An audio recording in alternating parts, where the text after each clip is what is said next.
Space burned, and Earth watched.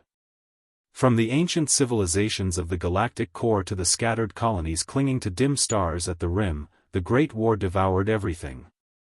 It moved like a plague, passing through star systems like wildfire through dry grass, leaving nothing but smoldering ruins and orphaned planets. Empires that had endured for millennia crumbled in months. The galaxy had not seen a war of this scale in living memory, and perhaps never would again. Humanity did not join. From the first day the war began, from the moment the first desperate signal rippled through the relay network, the Terran Union's answer had been the same: no. No fleets would leave Sol. No soldiers would march under alien banners. No resources would be pledged to feed the machine of someone else's slaughter. To the galactic powers, it was incomprehensible. Entire species were being hunted down, exterminated, enslaved. Neutrality was seen as moral cowardice, perhaps even betrayal. But Earth had its reasons. In the halls of the Terran Union Council in Geneva, where sunlight filtered through reinforced glass and the great holographic table projected maps of entire star sectors, the arguments had been long and bitter. Humanity had known war, too much war. It had scarred the planet, poisoned the oceans, driven whole generations to despair. The species that had burned itself nearly to extinction during its own 20th and 21st centuries had sworn never to be so reckless again. War was no game. War was not politics by other means. War was the last failure of every other path. And so, humanity watched. They watched fleets clash in distant systems, their battles lighting up the void like angry constellations. They watched colonies fall, some with desperate pleas for help that went unanswered. They watched the galaxy bleed. And yet, there was a quiet whisper under that silence. Humanity had been busy. While the galaxy fought, Sol system built. Beneath the calm, beneath the refusal to act, there was motion. Orbital shipyards expanded under the guise of civilian trade projects. Mars developed new drive systems, supposedly for exploration. Automated foundries on Europa produced industrial equipment that never made it to the market. It wasn't fear that kept Earth out of the war. It was calculation. Then, one day, the war came to Sol. It began with a flicker on the edge of the Kuiper belt, an object moving too fast, too silently, its emissions profile unfamiliar. Terran deep space monitors locked onto it, and within seconds the alarms were raised. A single alien recon ship breached the outer defenses, slipping through as if no one was watching. But someone was watching. A railgun platform, hidden within the ice of a distant moonlet, powered up and fired. The projectile crossed 70,000 kilometers in under a second and punched through the intruder's hull with surgical precision. The ship died before it could send a single burst transmission. The debris hadn't even stopped tumbling before something worse arrived. The fleet that emerged from hyperspace dwarfed anything Sol had ever seen. Dozens of cruisers, carriers, and troop barges materialized in a wedge formation, their hulls bearing the crimson sigils of the Hrax Dominion, an empire whispered about even among the war-torn races of the galaxy. They broadcast one message on every frequency, overriding every channel, every transmission, every screen across the system. Species 9213-T. You will submit resources, vessels, and personnel to the Dominion's war effort. Refusal will result in your eradication. Compliance will ensure your survival. You have one cycle to respond. The message was repeated in every major human language, its mechanical voice flat and merciless. It was not a threat. It was an inevitability, a promise of what was to come. For a moment, the Sol system was frozen. Civilians stared at their screens, disbelieving. Children asked their parents what eradication meant. And in Geneva, deep below the council chambers, the Terran Union met in emergency session. The debate lasted 200 seconds. The vote was unanimous. And then, for the first time in centuries, the order was given. The Sol Defense Network came alive. On Luna's far side, Hangar doors the size of cities yawned open, revealing warships that had never been seen by the public, sleek, black-hulled leviathans bristling with weapons. Orbital cannons rotated toward the edges of the system. Stealth satellites lit up, flooding space with sensor sweeps that no alien vessel could hide from. The Martian yards, long rumored to be idle, roared to life, launching half-finished cruisers and gunboats in rapid succession. Even civilian freighters were recalled and fitted with makeshift point defense systems. Earth's silence was over. Humanity had not wanted this war, had not asked for it, but something deep and primal had been awakened. The Hrax Dominion had made one mistake too many. They had thought Earth would kneel. But Earth did not kneel. The first Terran fleet left orbit 2 days later. From Earth, they could be seen rising past the atmosphere, streaks of fire turning night into day as the carriers and cruisers broke free of gravity's grip. Entire cities gathered on rooftops and coastlines to watch them climb into the black. At the center of the fleet was TSV Dauntless. It was more fortress than ship, a supercarrier so vast that it cast a shadow across the orbital dock where it had been hidden for years. Its armor was layered in adaptive plating that shimmered faintly, absorbing and scattering light until the vessel seemed almost unreal, like a blade carved from night itself. She was escorted by destroyers, gunships, and corvettes whose very existence was classified until this day. Their hulls bore no names, no registry numbers, only the silvered crest of the Terran Union. There was no broadcast, no speech, no warning sent to the Dominion. When the fleet's drives lit and they vanished into hyperspace, the galaxy felt it. Their target was Proxima Centauri, the Hrax staging ground. The Dominion fleet was waiting. Admiral Kolth of the Hrax Dominion observed the Terran approach with amusement. The Terrans had come faster than predicted, but to him, it made little difference. Their numbers were small, barely a fraction of a Dominion task force. Primitive show of force, he hissed to his staff, mandibles clicking in disdain. Crush them. Bring me their flagship's bridge as a trophy. Orders rippled through the Dominion formation. Fighters launched. Heavy cannons charged. The Dominion fleet turned to meet the humans head-on. And then Dauntless opened fire. The first shot was a kinetic lance, a mass driver slug the size of a city bus traveling at near relativistic velocity. It crossed the gulf between fleets in seconds, slammed through a Hrax cruiser's shields like they weren't there, and blew the vessel in half. Then the railguns joined in. From Dauntless' prow, 6 spinal cannons spat tungsten rods in a steady rhythm. Each round struck with the force of a nuclear detonation, tearing entire destroyers apart with surgical precision. The Dominion returned fire. Space bloomed with plasma torpedoes and beam fire, lighting the void in furious colors. Energy bolts splashed harmlessly against Dauntless' shimmering armor, adaptive plating reconfiguring faster than the Dominion's targeting computers could compensate. Then came the fighters. Hundreds of small, triangular shapes dropped from Dauntless launch bays, thrusters flaring white-hot as they streaked toward the Dominion fleet. These were strike wings, piloted by humans whose minds were partially synced with their craft's combat AIs.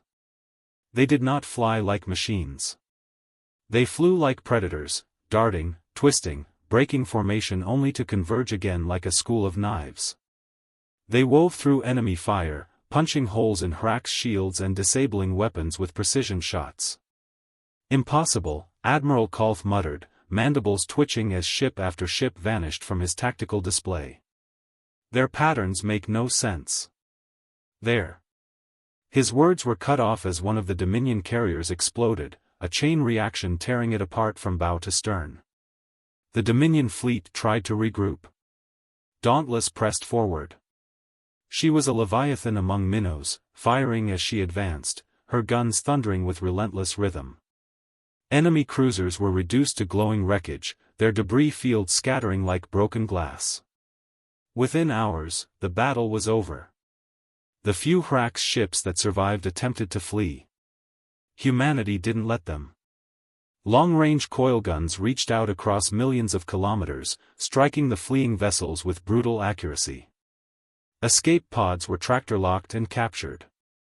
Humanity had not just defended Sol. Humanity had annihilated an entire Dominion fleet. But the Terran Union Council was not finished. The captured Dominion data revealed the location of their forward operating base, Gliese 832, a staging ground for future assaults. The Council debated for minutes, not hours. The vote was unanimous. Dauntless jumped again, this time alone. The Dominion base never stood a chance.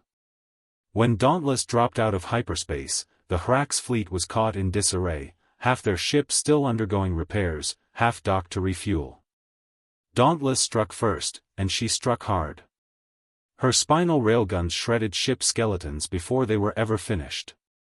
Her torpedo bays rained fusion warheads on the fuel depots, turning them into miniature suns that consumed everything nearby. By the time the Dominion could react, half their fleet was gone. What followed was not a battle. It was a hunt. Dauntless weaved through the wreckage like a predator in its killing grounds, targeting engines first to cripple fleeing ships before finishing them off with point-blank railgun fire. The last transmission from Admiral Kaltha's flagship was short and chilling. These are not primitives. These are predators. Get out of Sol. The signal cut out seconds before the flagship was split in half by a kinetic lance. News of the battle spread across the galaxy like wildfire. Worlds that had long believed humanity to be weak, naive, or cowardly suddenly saw the truth. The Terran Union had not been hiding out of fear. They had been waiting, preparing, for the moment when someone dared to force their hand. And now, the galaxy trembled. Because the sleeping giant was no longer asleep. Across the Sol system, recruitment centers overflowed. Civilian freighters were converted into gunships. Shipyards on Titan, Europa, and Mars ran non-stop, churning out fresh warships. Humanity was not merely defending Sol anymore. Humanity was going to war. The galaxy had changed. The Hrax Dominion, once feared as an unstoppable war machine, had been humiliated, twice. Its fleets shattered at Proxima. Its forward base burned to ash at Gliese. And now, for the first time in the war, the Predators knew fear. But fear did not stop them. The Dominion doubled down. They called reinforcements from 3 sectors away, pulling dreadnoughts and carriers from battlefronts where entire species were still fighting for survival. Their plan was simple: crush humanity in one decisive strike, erase Earth from the map, and make an example of the upstart species that dared to defy them. The Terran Union had no intention of waiting to be crushed.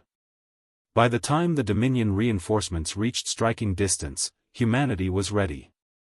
Dauntless no longer sailed alone. She led an entire battle group now, 3 supercarriers, 30 cruisers, hundreds of escorts. Even converted freighters and civilian liners joined the fleet, hastily armored and armed but burning with determination. And they were not alone. When the Terran Union had liberated systems from Dominion control, the rescued species had not forgotten. Now, their ships flew alongside human ones, ragged rebel fleets, mercenary squadrons, and ex-slave crews piloting captured Dominion frigates.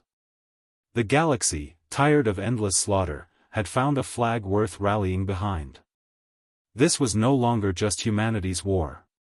It was everyone's war. The target was bold, almost unthinkable: the Hrax homeworld itself. Every Dominion shipyard, every command station, every palace of power was there. To strike at the homeworld was to strike at the very heart of the beast.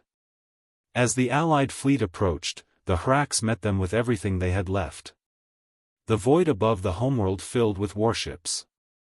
Dreadnoughts, carriers, gunships, hundreds of them, forming a wall of metal and fire. Planetary defense cannons lit the sky, streaks of plasma cutting through the darkness like the fingers of a vengeful god. It was a trap meant to annihilate. Humanity charged straight into it. The first hour of battle was chaos. Railguns thundered from the Terran line, smashing through enemy shields with bone-shaking force. Dreadnought volleys returned fire, detonating destroyers and scattering corvette wings. The very space between stars seemed to shudder as matter and energy tore at one another. Dauntless drove at the center, guns blazing. Her spinal lances carved a path through the largest ships, splitting one Dominion carrier down its spine and sending it tumbling into the gravity well below. Flanking cruisers darted around her, launching fusion torpedoes that detonated like miniature suns, blinding sensors and tearing apart enemy formations. Strike wings screamed through the void, human pilots flying like demons unleashed. They dove through anti-fighter screens, swarming capital ships and punching precision holes through reactor shielding. The Dominion tried to rally. Their admiral barked orders, calling in reserves, forming a defensive perimeter around the homeworld. But the Terrans had learned. Every time the Dominion regrouped, Dauntless shifted formation, exploiting gaps before the enemy could seal them. Every time the Hrax tried to outflank, Terran frigates emerged from stealth, ambushing them with mass driver salvos. For 3 days, the battle raged. On the 4th day, the sky above the Hrax homeworld was unrecognizable. Thousands of wrecks drifted in orbit, casting long shadows across the planet's surface. The void was littered with shattered carriers, broken gunships, fragments of cruisers still burning with residual plasma. And still, the Dominion refused to surrender. Their last stand came as the Terran fleet pressed into low orbit. Planetary defense grids lit up, filling the void with a hurricane of fire. The Dauntless took hit after hit, her armor glowing red-hot, sections of plating peeling away like burning paper, but she did not fall. Her return fire was merciless. One by one, the ground batteries fell silent under railgun bombardment. Orbital cannons cracked and died. Even the planetary shield collapsed under the relentless assault, its energy field flickering and breaking apart like shattered glass. And then, silence. No more ships rose to meet them. No more batteries fired. The Hrax fleet was gone, their homeworld defenseless. The Dauntless hung in low orbit like the sword of judgment itself. Inside the Terran command center, Admiral Rena Solari stood at the center of the war table, her uniform torn and scorched, her face streaked with smoke and sweat. The room around her was silent, the crew waiting for her word. She opened a channel to the planet below. Hrax Dominion. Your fleets are destroyed. Your weapons are broken. This war is over. There was a long pause before a reply came, a guttural voice, proud even in defeat. We will never bow. Admiral Solari's voice was calm, unshaken.